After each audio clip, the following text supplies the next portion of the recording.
Have our final exam schedule from the registrar. It comes Tuesday morning of exam week. It's on the web page. You won't miss it.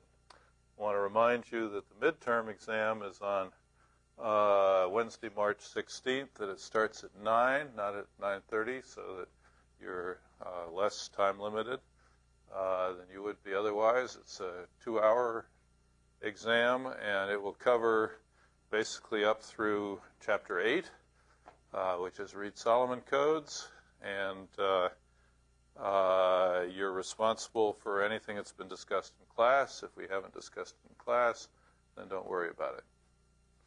All right, any questions about any of those things? Let's see. It's 9 o'clock to 11 o'clock. What's the underline? This line up here, this says this class goes from 9:30 to 11, not 11:15. That's for me, not for you, although I've tried to lay off some of the responsibility on you. Okay, let's continue. I hope to finish up Chapter 6 today. Might not completely finish it. There are really 3 topics left to go. One is the orthogonality and the inner product topic, which I skipped. The second is the Reed-Muller codes, which is our main objective in this chapter, a family of useful codes. And the last topic is why making hard decisions is not a good idea. And so I'll try to say as much as I can about those 3 things. Just to remind you of where we are, we're in the power-limited regime. We're trying to design good small signal constellations or moderate-sized signal constellations now with nominal spectral efficiency, less than 2 bits per 2 dimensions. The technique we're using is we're going to start from a binary linear block code in Hamming space, and we're going to take the Euclidean image of that and hope it's a good constellation in Euclidean space. And as we were just talking about before class, the fact that a linear code is a subspace of F2 to the n means, it's true if and only if, really, it has the group property, which in Euclidean space leads to a geometrical uniformity property. We haven't proved that in its full scope, but we have noticed that from every code word has the same distance profile to all other code words. And in particular, the minimum distance is the minimum weight of any non-zero code word. That's the main juice we've squeezed out of that at this point. We've now been talking a little bit about the algebra of binary linear block codes. We've characterized them basically by 3 parameters, n, k, d, where n is the length of the code, k is the dimension of the code, d is the minimum Hamming distance of the code. In the literature, this is what you'll mainly find in an NKD code. We have a subsidiary parameter, the number of words of minimum distance d, which we're going to need to get the error coefficient, our union-bound expression. This has less prominence in the literature. Given just these numbers, we get a couple of key parameters of our constellation. One is its nominal spectral efficiency, which is 2k over n bits per 2 dimension, upper bounded by 2. Of course, often in the coding literature, you talk about a more natural quantity, which is k over n, called the code rate. Maybe I shouldn't call it cap r, because r is used for the code rate in bits per second. This means bit per symbol. So just let me call this rate. But when you're reading the coding literature, the rate of the code means how many information bits per how many transmitted bits. And for NKD binary linear block code, it's k over n. And the nominal spectral efficiency is just twice that, because we measure it per 2 dimensions. Okay, and even more importantly, we get the union-bound estimate in terms of a couple of simple parameters. It's just an error coefficient, KB, the number of nearest neighbors per bit, times this Q function expression, which always has 2EB over N0 in it, multiplied by this multiplicative factor, which we call the coding gain, which is just KD over N. And this is equal to 1 for a 111 code, i.e. no coding. Anything else? Our basic effort is to get a larger coding gain by constructing more complicated codes.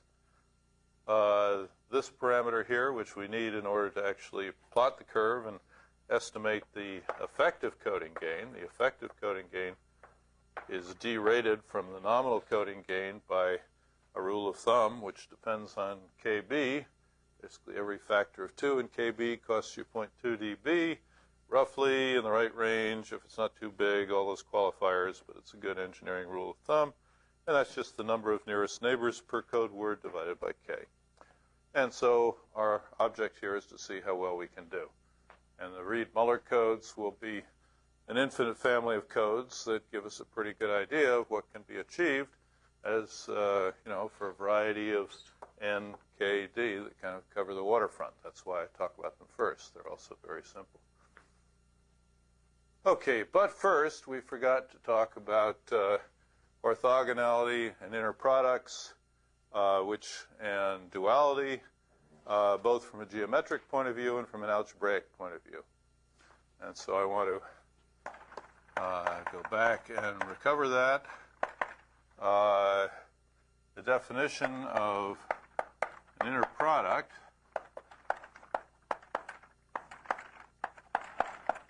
between x and y, where x and y are both binary n-tuples,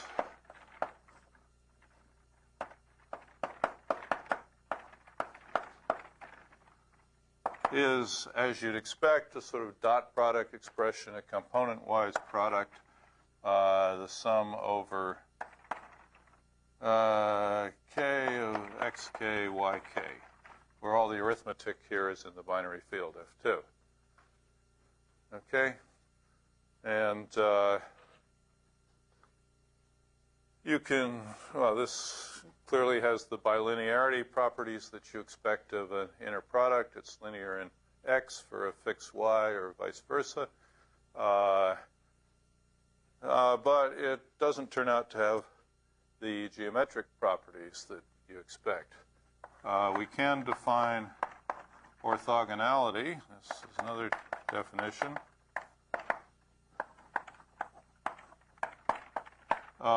In the usual way, x and y are said to be orthogonal.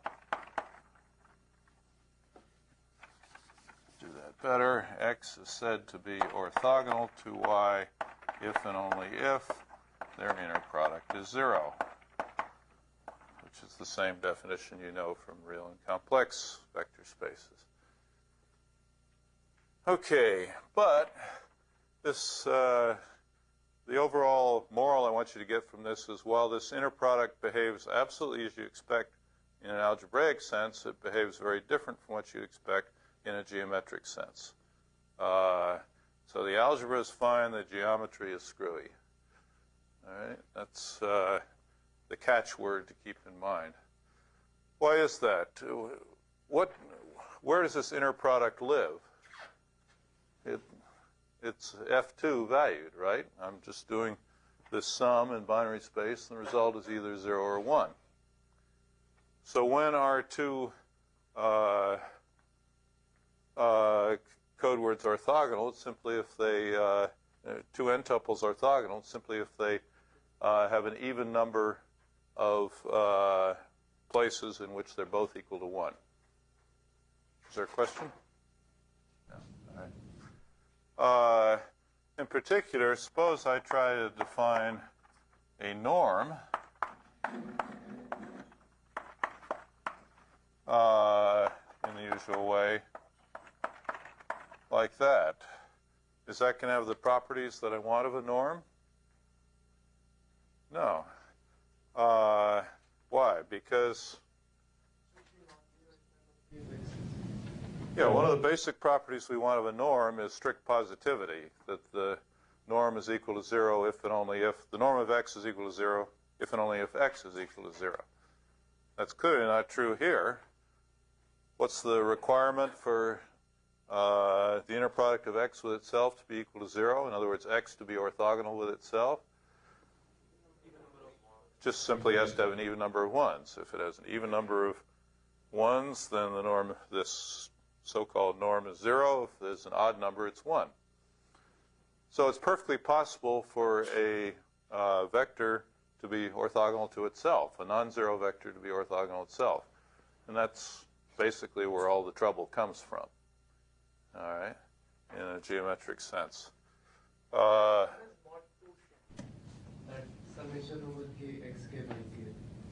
It's mod 2. It's in F2. All the arithmetic rules are from F2, which is mod 2 rules, correct. So good. This means at the most fundamental level, we don't have a Hilbert space here. We don't have a projection theorem. Projection theorem is the basic tool we use in Euclidean spaces, more generally Hilbert spaces. Just say that every vector can be partitioned. You know, given a space and its orthogonal space, we can express a vector as the sum of its projection onto the space and the projection onto the orthogonal space, which are two orthogonal vectors. So it's an orthogonal decomposition. So we have nothing like the projection theorem here. Therefore, we have nothing like, we don't necessarily have orthonormal or even orthogonal bases for subspaces, yeah? So you don't have projection theorem because you don't have a unique orthogonal complement. You do have a unique orthogonal complement. I'll get to that in a second. For instance, we might have that a subspace can be orthogonal to itself. That's what the problem is. For instance, 0, 0, and 1, 1 is a nice little one-dimensional subspace. And what's its orthogonal subspace? It's itself. Okay, so we may not have an orthogonal basis for a subspace. And for an example of that, I'll give you our favorite 322 code, as I'll now call it. It consists of these 4 code words. A set of generators for this code consists of any 2 of the non-zero code words. We can generate all of the code words as binary linear combinations of any 2 of these. But no 2 of these are orthogonal. All right, so there's clearly no orthogonal basis for that code. So we shouldn't expect to find orthogonal bases, orthogonal decompositions, all of these sorts of tools that we relied on heavily in 6450 in Euclidean spaces. Okay, so this is just a great caution to the student. Don't expect Hamming space to have the same geometric properties as Euclidean space. Yes? Is the problem going to be there in any finite field? Yes. Yeah. Nothing special. It's just finite fields have a different geometry. In F2, there's really only one geometry you would impose, which is the Hamming geometry. In other finite fields, there actually could be more than one geometry. But let's say the algebraic properties, however, you can still count on.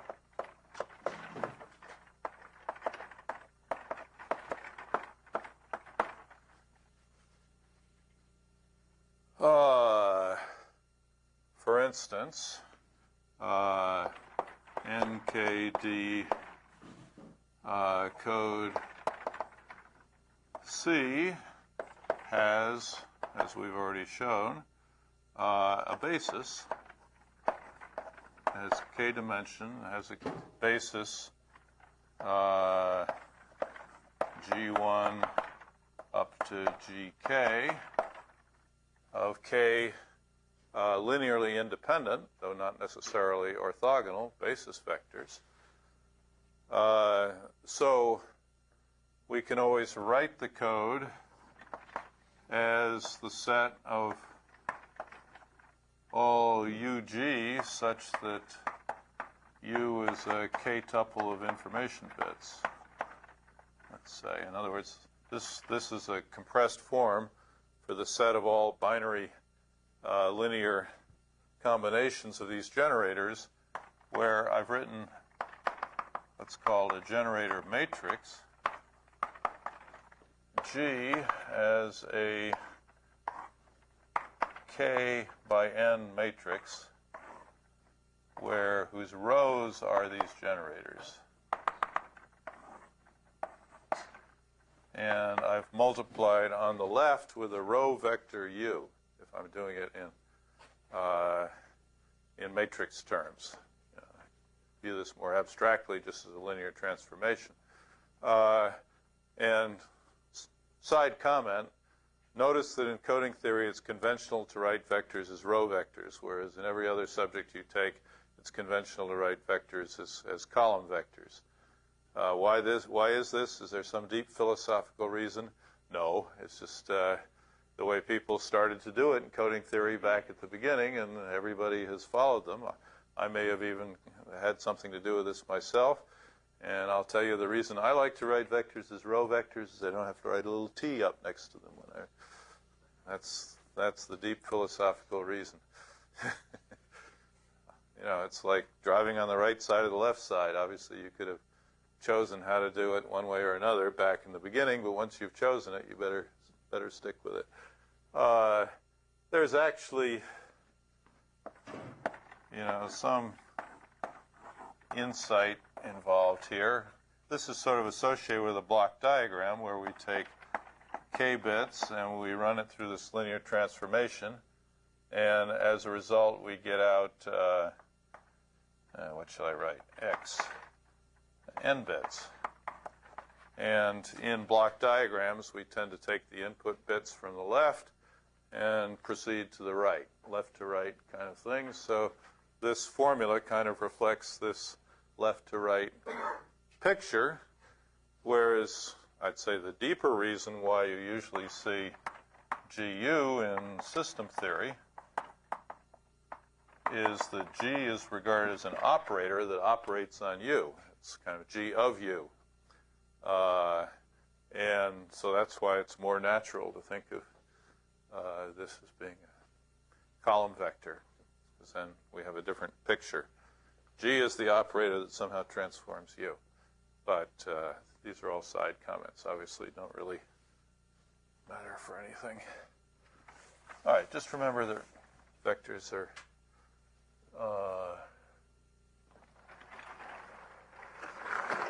row vectors. Okay, let's define the dual code in the natural way as the orthogonal code.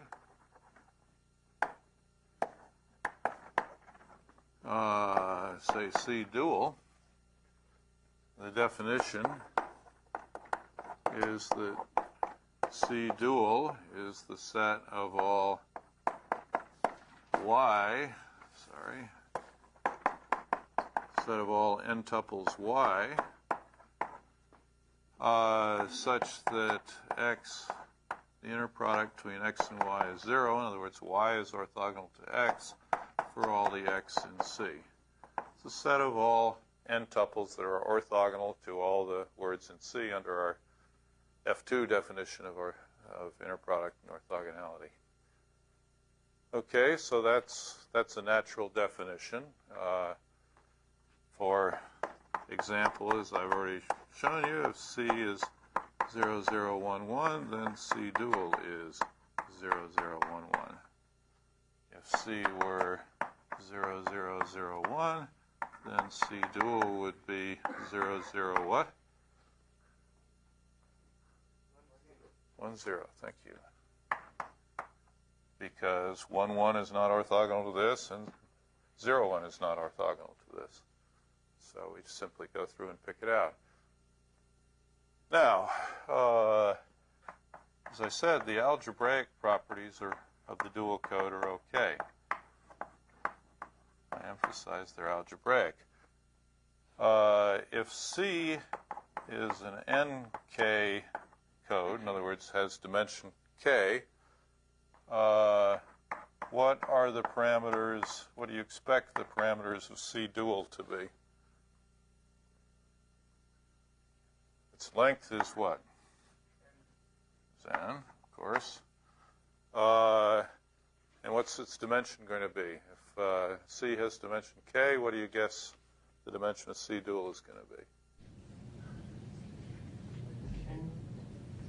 Just guess from Euclidean spaces or any.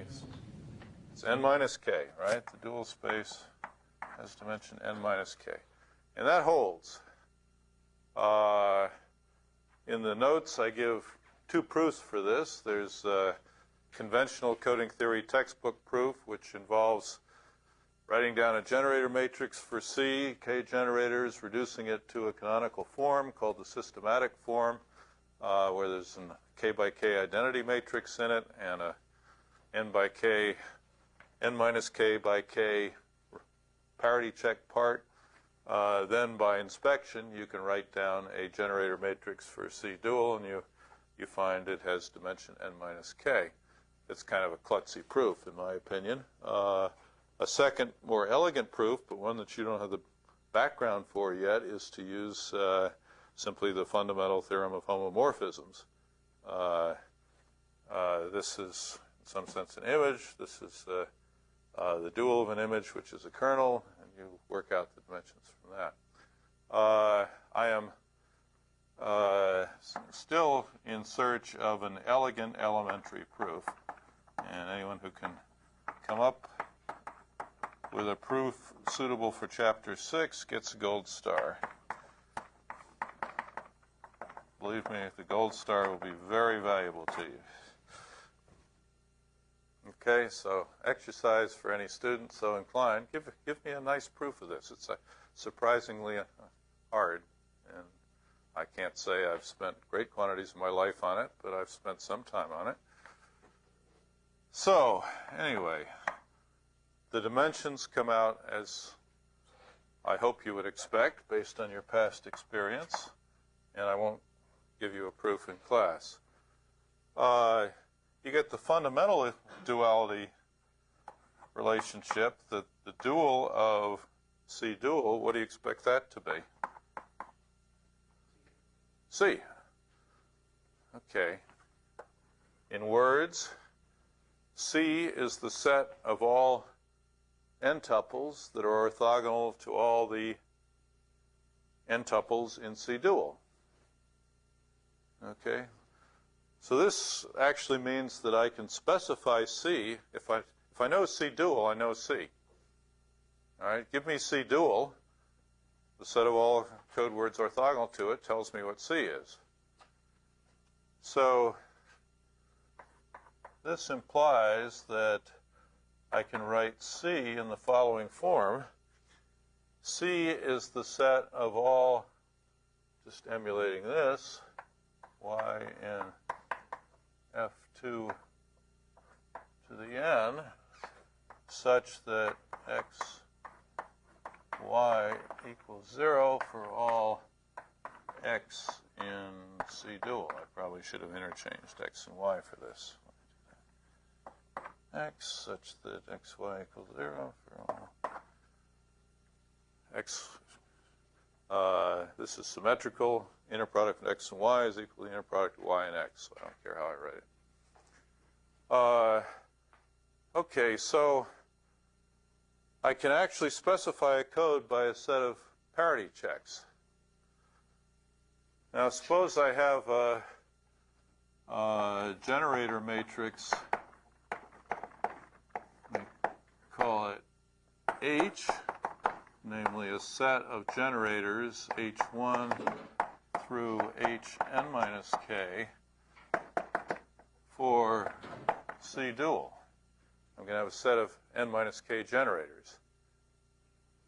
Then I hope it's obvious that I can test whether x is orthogonal to all the generators, to all of C dual by just checking whether it's orthogonal to all of these generators. So I would now have C is the set of all x n tuples x such that x h j equals 0 all j. Okay, I've just got to test orthogonality to each of these generators. In other words, and each of these is what we call a parity check. We take the inner product of x with a certain n tuple and we ask whether parity checks. In other words, we ask whether the subset of positions in which hj is equal to 1, in those positions, whether x has an even number of ones. Get very concrete about it. So, writing this out in matrix form, the test is C is the set of x in F2 to the n such that x h transpose equals 0. That's just a matrix form of what I've written up there. So let me picture it like this. Here the test is I take x, which is n bits, I put it into what's called a parity checker or syndrome former, and I ask whether this is 0. We call this in general the syndrome, and we ask whether it's 0. If we get a 0, we say x is in the code. If it's not 0, then x is not in the code. That's the test.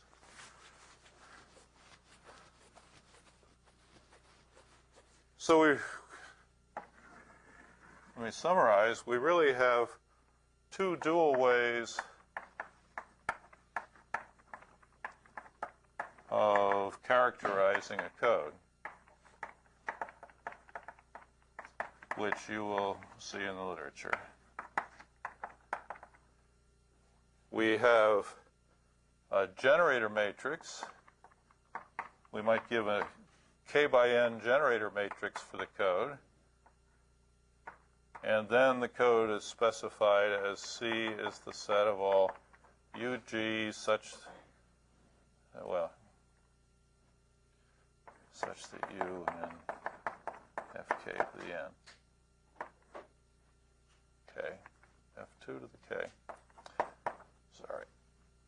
In other words, this is an image representation. We take C as the image of a linear transformation. Call G a linear transformation. It goes from Fk to F2 to the K to F2 to the N, and the code is simply the image of this transformation, algebraically. Okay, or we can specify it by means of a parity check matrix, H, which is the generator matrix of the dual code. So this would be the parity check matrix of the dual code, G. H is the generator matrix of the dual code, and we ask whether, now we specify it as I have up here, simply the x in F2 to the n such that x ht equals 0. And this is what's called a kernel representation, because it's the kernel of the linear transformation of a linear transformation defined by H2 from F2 to the n down to, this is a n by n minus k matrix. So the syndrome is actually an n minus k tuple. It's the elements of the syndrome are the n minus k individual bits, parity check bits. Okay. And sometimes it's more convenient to characterize a code in one way, and sometimes more convenient to characterize it in the other way. For instance, we were talking last time about the n minus 1, 2 single parity check code. or the even weight code, the set of all even weight n tuples, which has dimension n minus 1. And in general, for high rate codes especially, it may be simpler to give the parity check representation. What is the dual code? Let's call this C. C dual is what?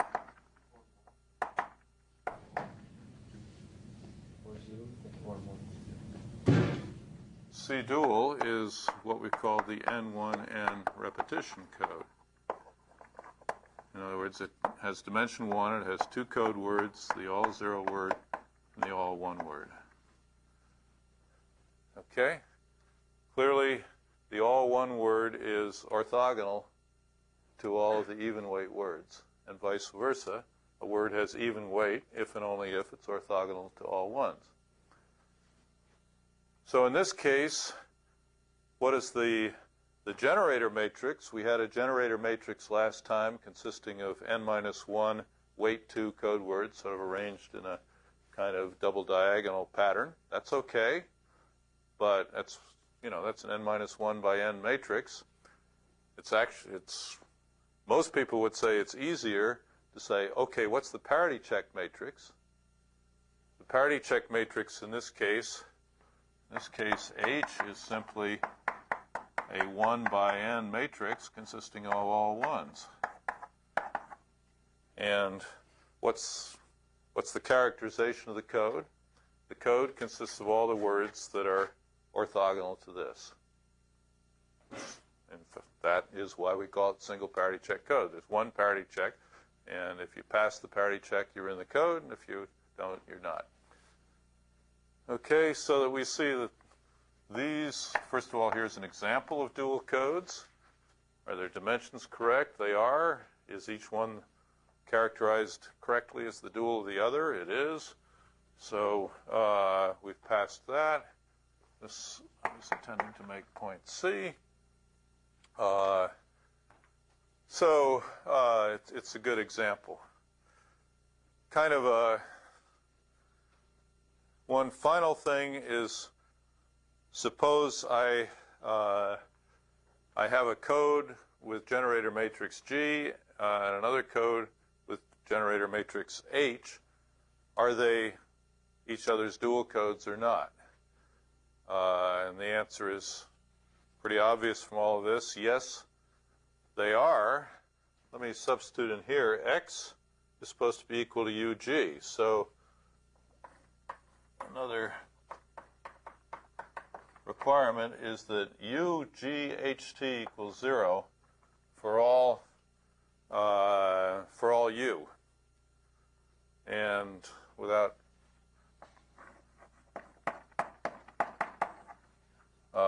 belaboring the point, if I have two codes with generator matrix G and H, they are dual codes if and only if they have the right dimension. One is nk and the other is n minus k.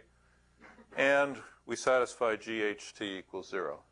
Basically, this is the matrix of inner products of the generators of C with the generators of C dual.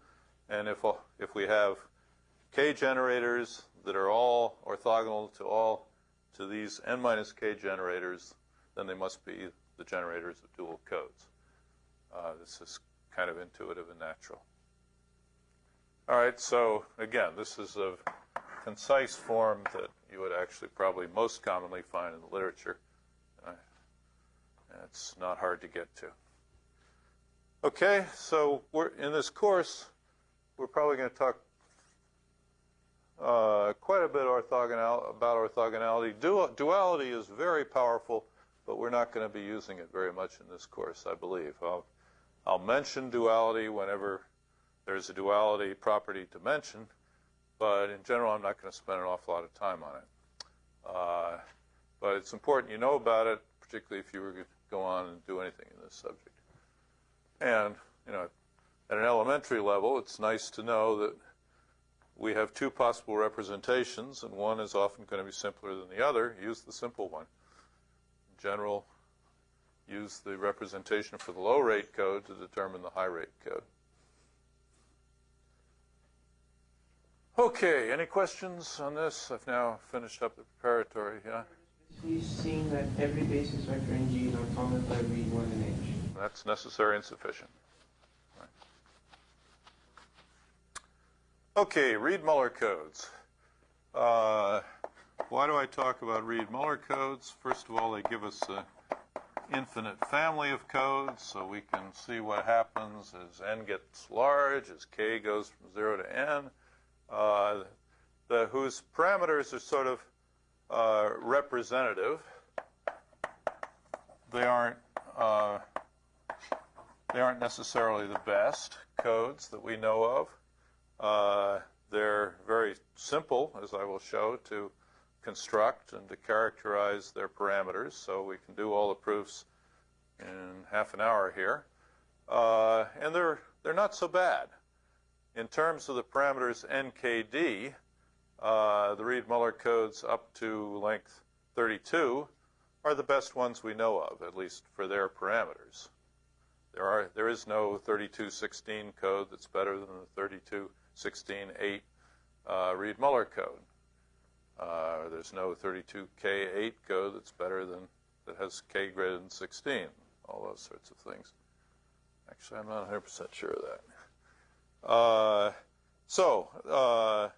For short block lengths, they're as good as BCH codes or any of the codes that were discovered subsequently.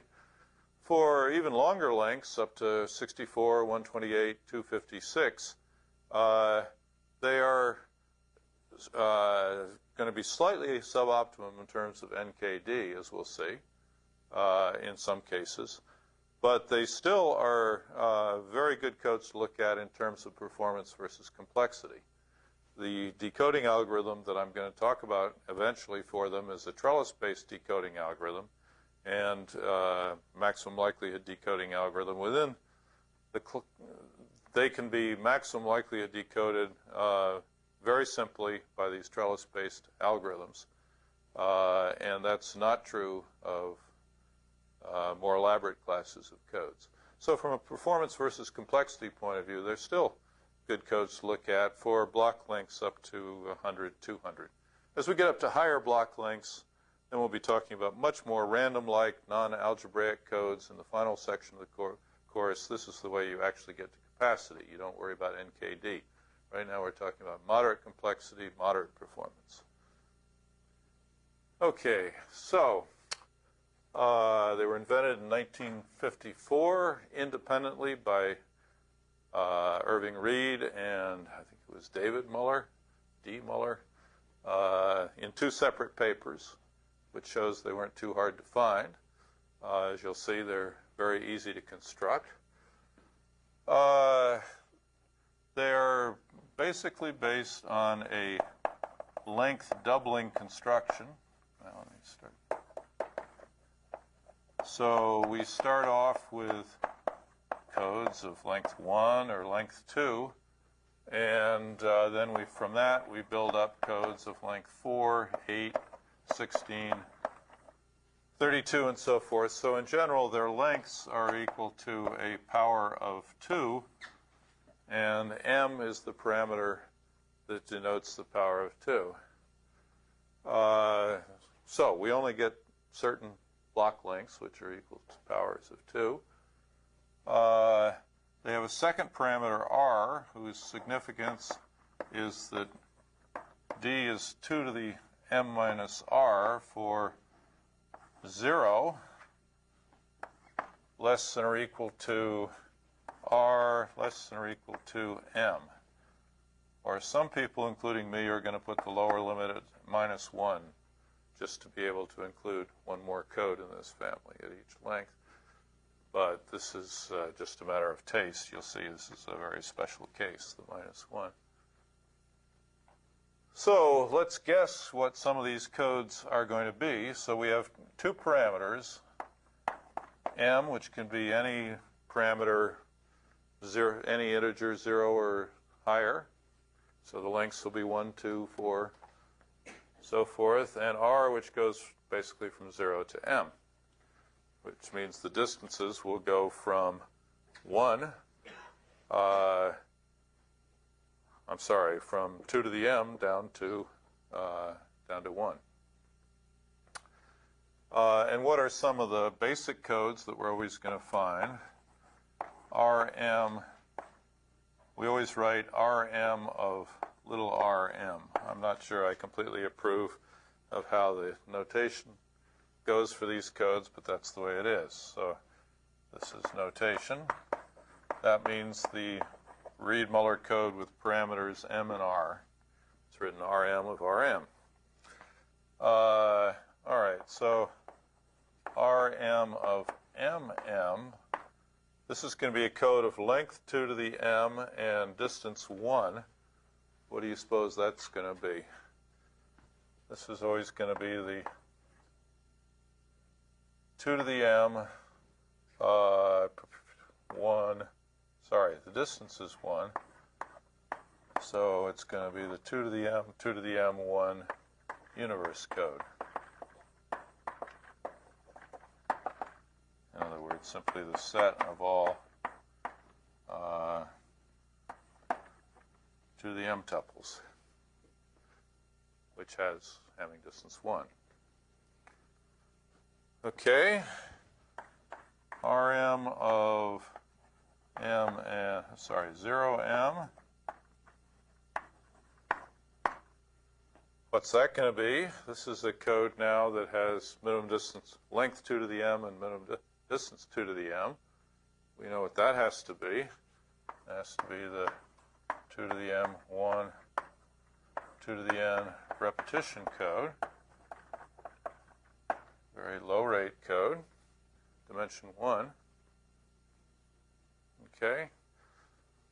And then if we like, we can go one step further. There is a code below this code. This is the highest rate code you can get. This, however, is not the lowest rate code you can get. What's the lowest rate code?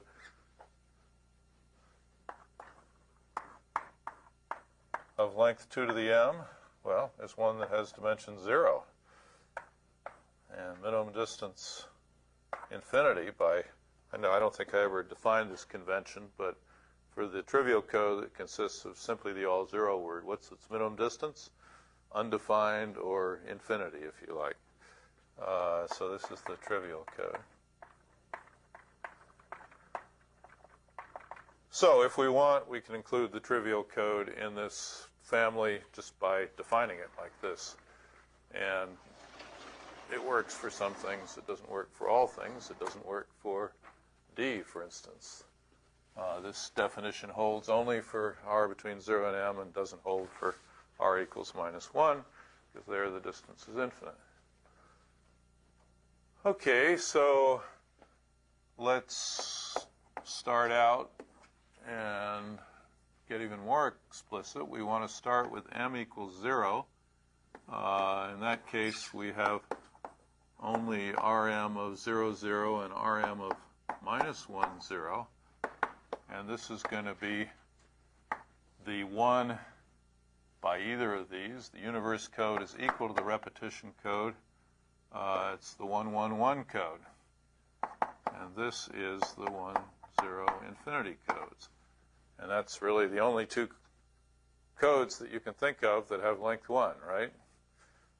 This is the one that consists of 0 and 1, and this is the one that consists of 0. All right? I don't think there are any other binary linear block codes of length 1. All right, so that's a start. Not very interesting. Let's go up to length 2. So m is going to be equal 1. Here, rm of 1, 1 is going to be length 2, and it's going to be the universe code, so it's only going to have distance 1. Rm of 0, 1 is going to be length 2, but it's going to be the repetition code. And Rm of minus 1, 1 is going to be 2, 0, infinity. Okay, so there are really the only three sensible codes of length 2. This is the only one of dimension 2. This is the only one of dimension 0. There are other ones of dimension 1, but they don't have minimum distance 2, so they're not very good for coding purposes. So this kind of lists all the good coding codes of length 2. All right, so now let me introduce the length doubling construction. Let me make the point, first of all, that all of these codes are nested. What does that mean? That means this code is a subcode of this code, which is a subcode of this code. All right, and that's going to be, in general, a property of Reed-Muller codes. We're going to get a family, and each lower one is going to be a subcode of the next higher one, which is going to be easy to prove recursively. All right, this is the key thing to know about Reed-Muller codes. How do you construct them? Once you understand the construction, then you can derive all the properties. It's called the U plus V construction for obvious reasons. Apparently Plotkin was the first person to show this. I think Reed-Muller had two different constructions, and neither one of them was the U plus V construction. Reed, in particular, talked about Boolean functions. All right, but this is the way I recommend you can think about constructing them. And it's simply defined as follows. We assume we've already constructed the Reed-Muller codes of length m-1. It's a recursive of parameter m-1. Now we're going to construct all the Reed-Muller codes of parameter m, or length 2 to the m. And how are we going to do it?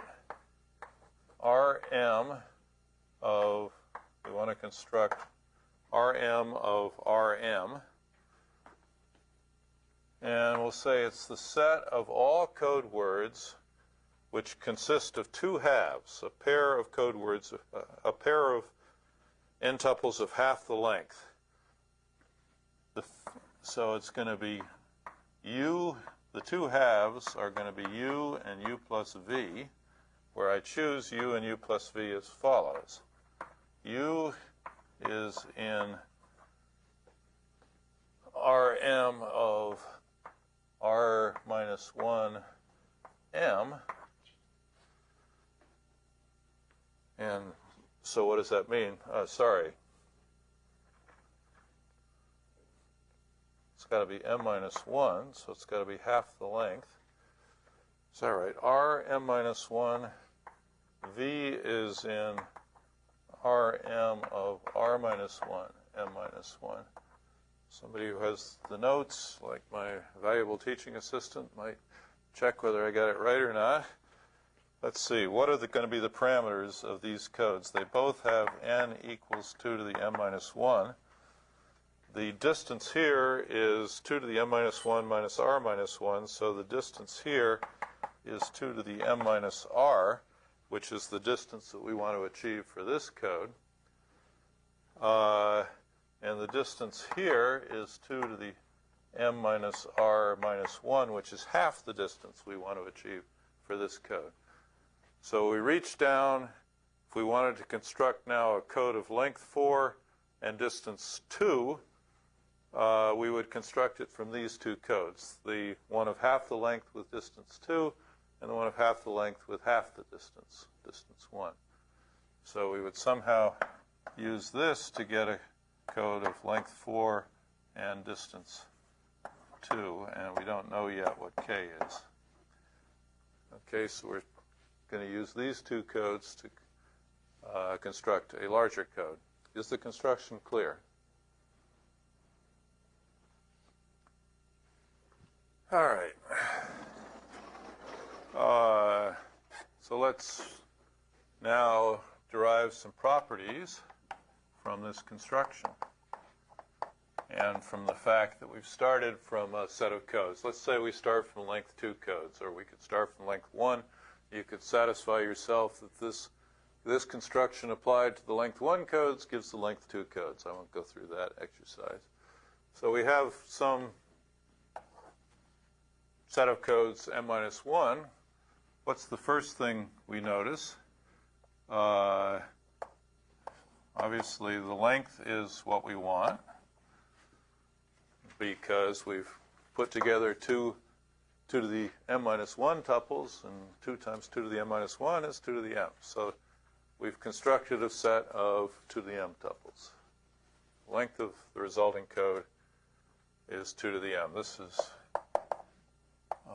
RM constructed in this way. Second, it's linear. It's a linear code. All we have to check is the group property. If we add 2 code words of this form, we're going to get another code word of that form. From the fact that these guys are linear, yes. Okay, so it is a linear code. That's important. Then we might ask, what's its dimension? How many code words are there? Do I get a unique code word for every combination of U and V?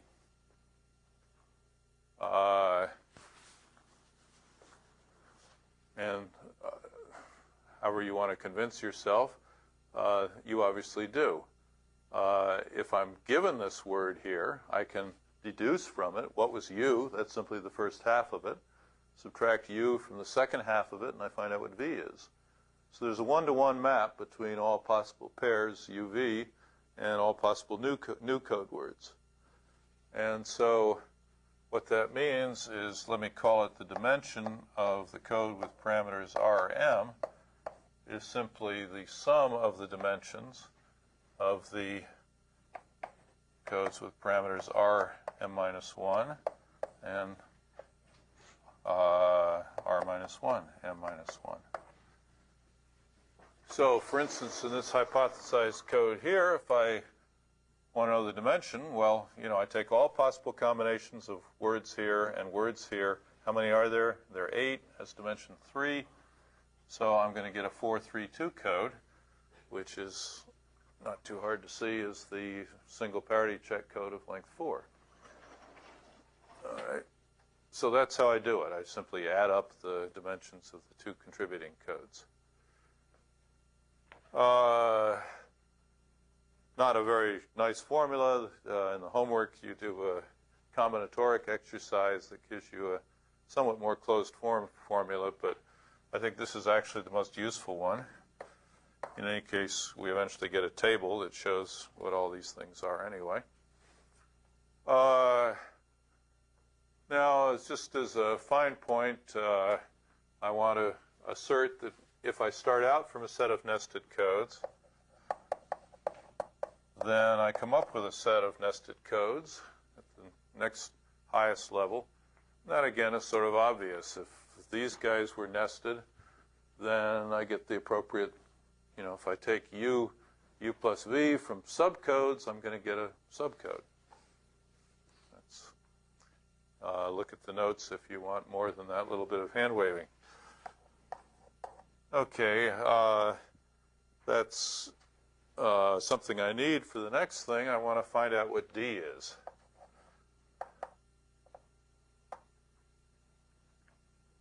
What's the minimum distance here? Of course, my objective is to make it equal to 2 to the m minus r. Did I succeed? What are the possibilities for U plus V? The possibilities are that they're both 0, or that this one is 0 and this is not equal to 0, or this is not equal to 0 and this is 0, or that they're both not equal to 0. And I'm going to consider those four cases. All right. Now, since every linear code includes the all 0 word, it's certainly possible that this comes out 0, 0. The only possibility for this to come out 0, 0 is if I choose U equals 0, then I have to choose V equals 0. All right, so there's one code word of weight 0 in my new code, but that's okay. All right, if there were 2 code words of weight 0, well, then the dimension would be wrong. This is, in effect, a proof that the kernel is just 0, 0, and so the dimension is okay. It's a one-to-one map. All right, so I don't really have to worry about that. I'm going to get one all 0 word in my new code. I can afford one all 0 word. I'm always going to have it anyway. It's linear. All right, so these are the more interesting cases. Suppose the first half is 0, but the second half is not 0. That implies that u is 0. That implies that the second half is just v,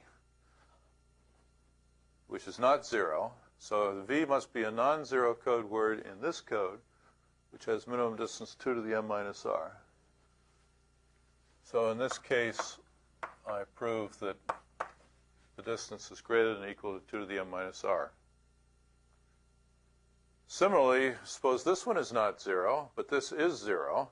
Okay, if that's 0, it can only be because I chose u equal to some v. And that means the first half then is that v. All right, so again, v is in this code that has enough minimum distance. And so in this case, I prove that the code word has weight 2 to the m minus r. And finally, let's take the case where they're both not 0. In that case, u could be an arbitrary word in this code which only has distance 2 to the m r minus 1. So the first half is going to have weight at least 2 to the m minus r minus 1, but that's all I can say about the first half. But now the second half, what is this? This is a higher rate code than this. This, by the nesting property, is a subcode of this. So if I add a word in a subcode to a word in the code, I'm going to get another word in this code. So u plus v is still in this Reed-Muller code, still has a minimum weight if it's non-zero of 2 to the m minus r minus 1. So the distance is at least this in the first half, this in the second half, and that's, of course, still good enough. Okay? So by this construction, I've assured that I'm going to get a d greater than or equal to 2 to the m minus r. And, of course, you can easily find cases of equality where it's only 2 to the m minus r. If this has a word of length of weight 2 to the m minus r, then you can clearly set up one like this that has weight 2 to the m minus r. Just pick one of the minimum weight code words as v, and u is 0. So the minimum distance is 2 to the m minus r. Alrighty. So those are all the properties we need. And then I like to display these properties in the tableau, which you have in the notes, which goes as follows. Let's just start listing these codes. Here are the length 1 ones. We only found 2 of them, 1, 1, 1, and 1, 0, infinity. So there are 2 codes of length 1. Now it turns out if you combine these according to the UU plus V construction, you get 2, 1, 1.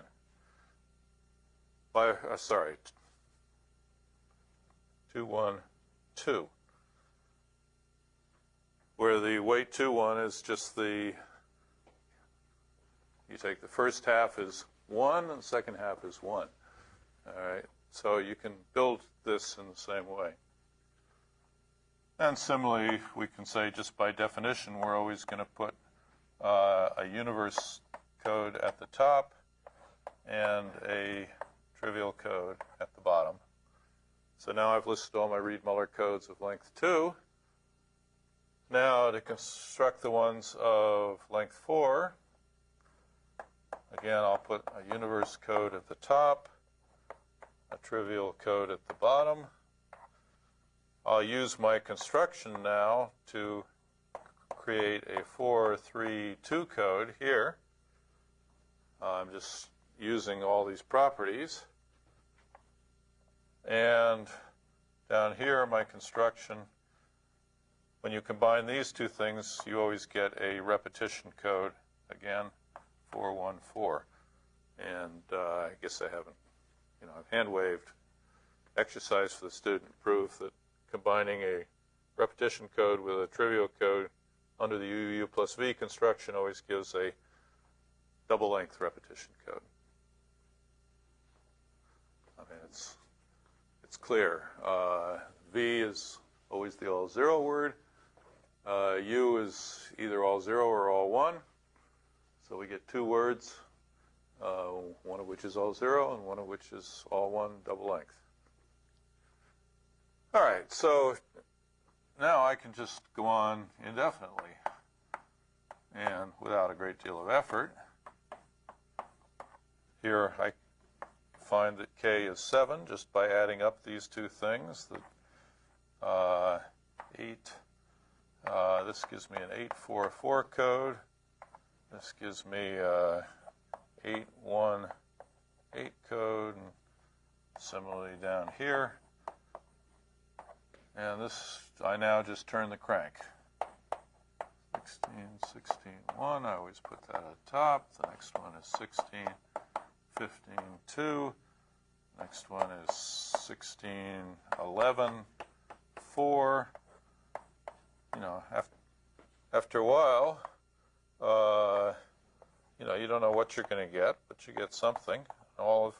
You've proved that all of these codes exist, that they're all linear.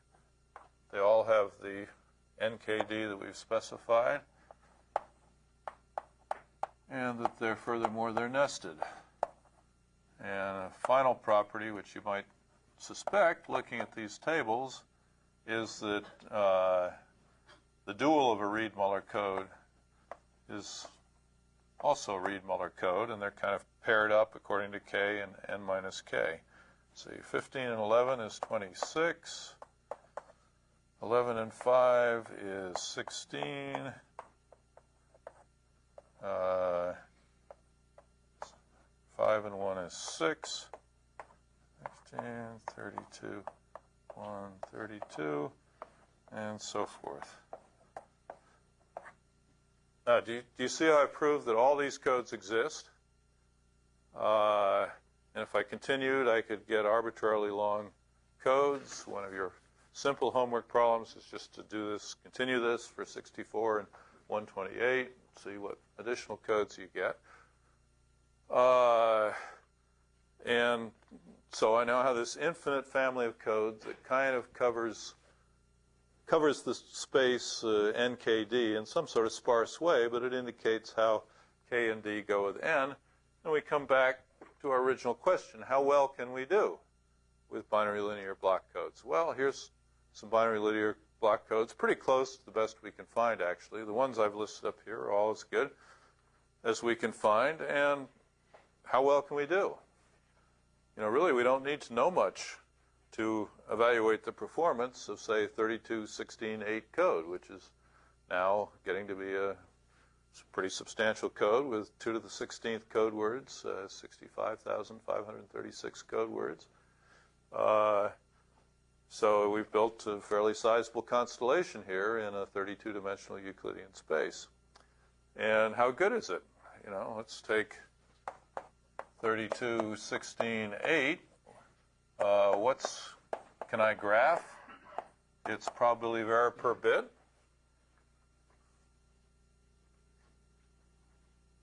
Good estimate of it? Can I? Is there any information I'm lacking?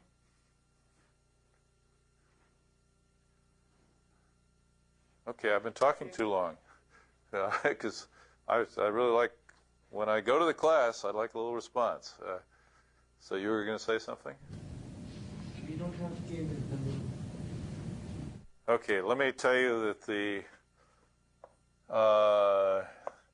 ND is approximately 600 and something.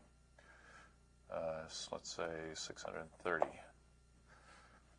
It's probably not exactly correct. In the notes, I give a formula for ND. There's a formula that I don't derive that is known for Reed-Muller codes, and from that you can compute ND for any of these codes, just from the parameters MR.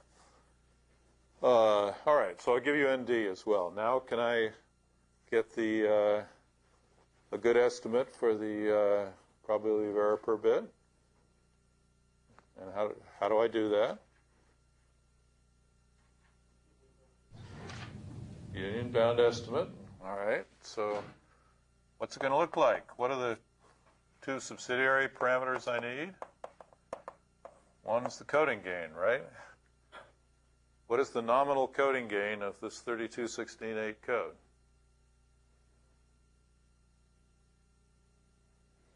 Come on, this is not a difficult computation. Okay, what's k over n? 1/2. I think we can all do that one. What's the nominal coding gain? Take 1/2 times d, 8. So the nominal coding gain is 4, which is what in dB? 6 dB. Wow. Gee whiz, I've already got a nominal coding gain of 6 dB. Remember, my whole gap was, depending on how I measured it, 9 or 10 or 11 dB. This looks like already a sizable fraction of the gap with just this simple construction. Well, we better pay attention to this error coefficient as well, or the number of nearest neighbors. KB is, let's just take a rough estimate here. What's this going to be? About 40. That's good. It's just this divided by 16. So there are about 40 nearest neighbors per bit. How much is that going to cost us? That's a little bit more than 5 factors of 2. Right? Maybe 5.5 factors. It's less than 5.5. So this is very roughly something that will cost me about 1 dB. And so I get an effective coding gain of 5 dB. That's my first very gross estimate. All right, well, it's not 6 dB. It's only 5 dB. That's still not bad. Again, just if I really wanted to know what this was, I would write this out as 40 or whatever it is times q to the square root of 4 times 2 EB over N0. And can I plot that quantity? Yes, if I have MATLAB, or actually all I need is my baseline. So if this is my baseline, which went through 9.6 dB at 10 to the minus 5, then we remember how to plot that. I just take this whole curve bodily and I move it 6 dB to the left. So I get the same curve. This is not very good, going through 3.6 dB. Fix it like that. How's that?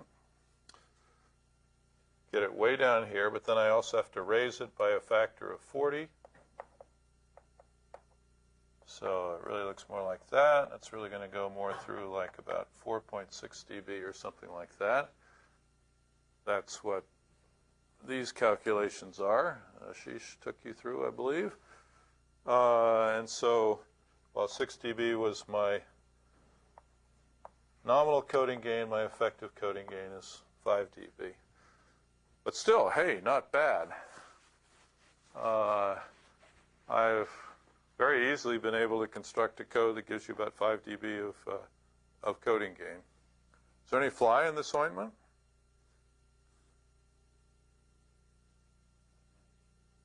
Can I just go out and build it now? Need a decoder. Who said that? Thank you.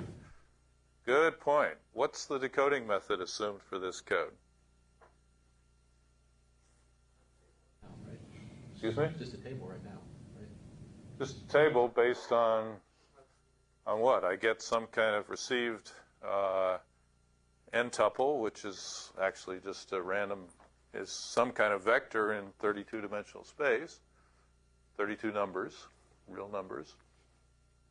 And really, I'm assuming minimum distance decoding. So in principle, I want to compute the distance to each of the 2 to the 16th, 65,000 code words. And actually, nowadays, you might just do that.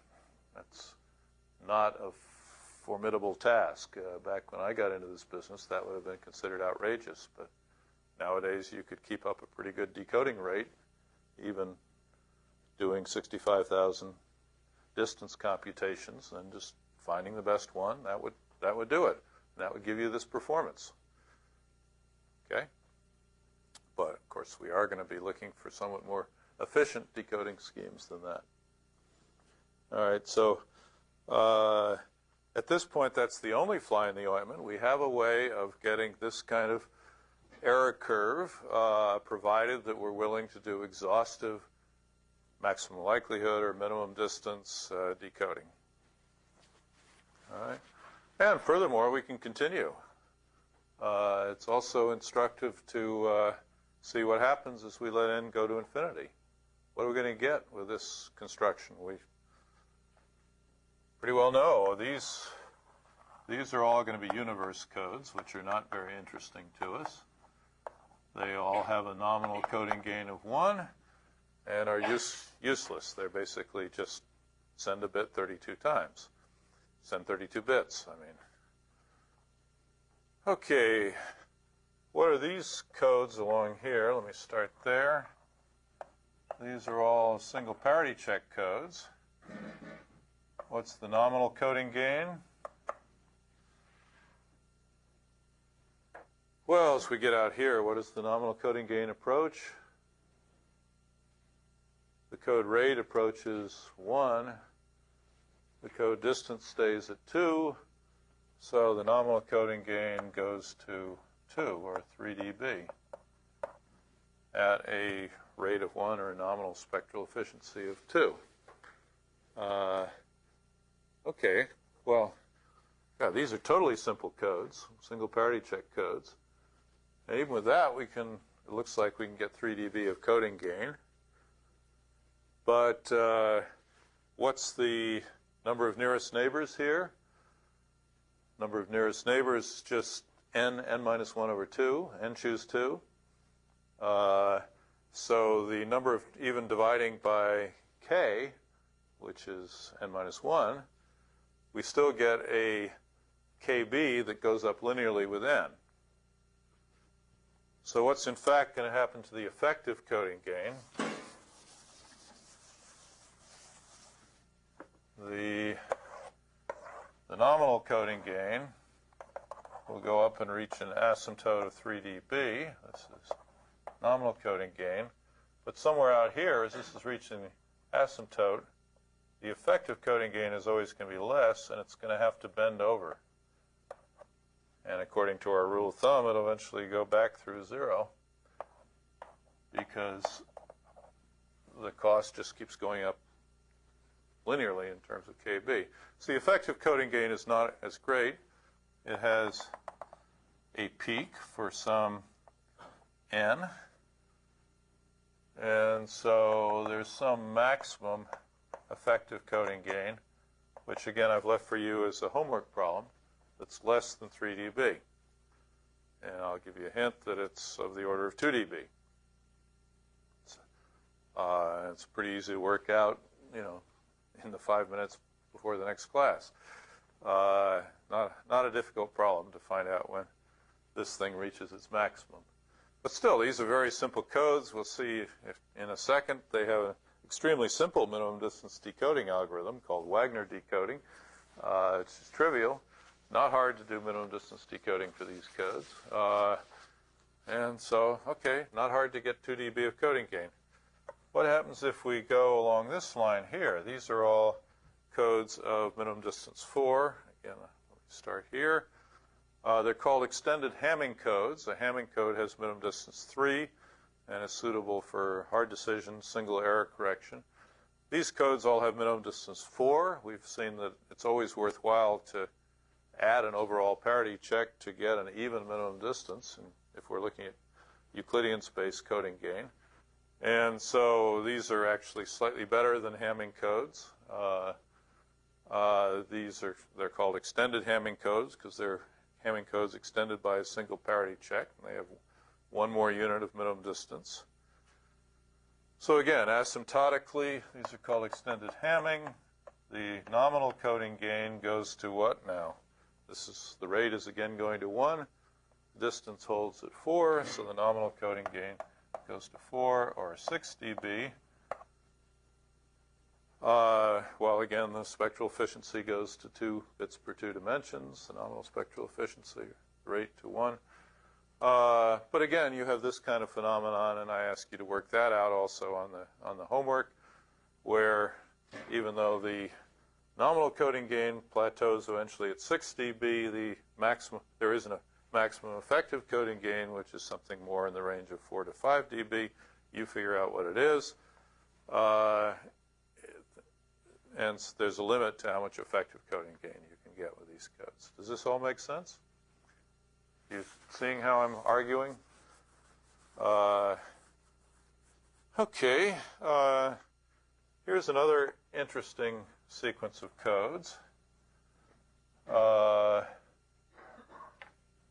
These are all half-rate codes, or nominal spectral efficiency 1 bit per 2 dimensions. I briefly mentioned that these things pair up in duals. The 16.5 code is the dual code of the 16.11 codes. If you see, there's a symmetry about rate 1/2 such that this is k and this is n minus k. And so you would suspect that this guy is the dual of this guy, which it is. This guy is the dual of this guy. This guy is the dual of this guy. And this guy is its own dual. It's a self-dual code of rate 1/2 or spectral efficiency 1.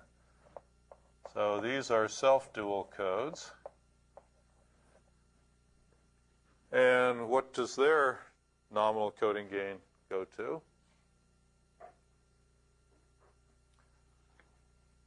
Well, the rate is always 1/2. 1/2 times 4, that's a nominal coding gain of 2. This has a nominal coding gain of 4. Next one in line would be a 128, 64, 16 code, nominal coding gain of 8. So the nominal coding gain actually goes to infinity.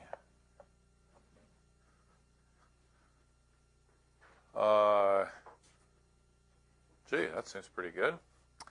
However, what is its true meaning? What we really want to know is what's the effective coding gain, and given that the nominal coding gain goes to infinity, is it possible the effective coding gain can get us all the way to the Shannon limit? Can we completely close the gap to capacity? As far as I know, this is an open question. I strongly believe that you go along this sequence, do maximum likelihood decoding, you will eventually get to the Shannon limit. That is the Shannon limit for this spectral efficiency, which is not the ultimate Shannon limit, but rather is 0 in terms of EB over N0. If you remember, for rate 1/2 or rho equals 1, the Shannon limit on EB over N0 was 0 dB. All right, you may or may not remember that. But so there's a question: does this take you all the way to the Shannon limit? And that would be a nice question for somebody to answer someday. I think it probably does. Especially in view of the fact that if you take this set down here, this will be a homework problem. This turns out to be a set of Euclidean images of these codes are biorthogonal signal sets. For instance, 32, 6, 16. What is that? That's a set of 64 constellation points in 32 dimensions. And algebraically, it's not hard to figure out that every one of these code words is orthogonal in a Euclidean sense to one another, except for one that's complementary, which is just what you expect in a biorthogonal signal set. So these give you biorthogonal. They're called biorthogonal codes, or first-order Reed-Muller codes, because the parameter R is 1 for all of these. What's happening to the spectral efficiency here? The spectral efficiency goes to 0, so these become highly inefficient from a bandwidth point of view, as we already know about orthogonal, biorthogonal, simplex signal sets. They use up a lot of bandwidth.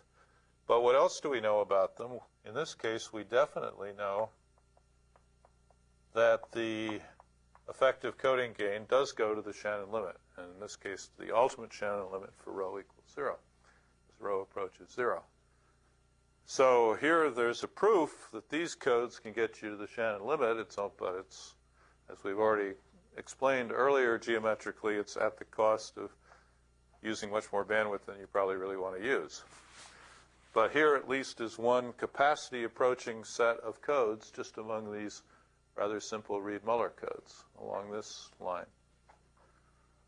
And of course, we also see our repetition codes, our trivial codes.